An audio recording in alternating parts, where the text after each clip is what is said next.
Bagenekin zoze ona topatu gendula, baina izan da zoragarria.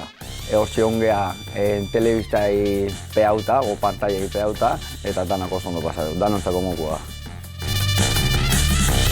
Dala zerbait ikustekua, bertakoa geanak ezin deula galdu, eta bai ikusteko saioa dala. Danetik egon dira, bai gogorrak, engainuak, alaiak.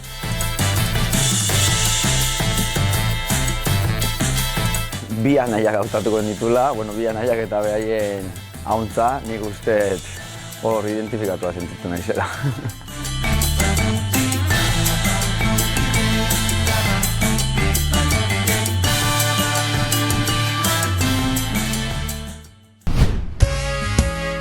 Apirilaren 8tik aurrera, zinema aretoetan.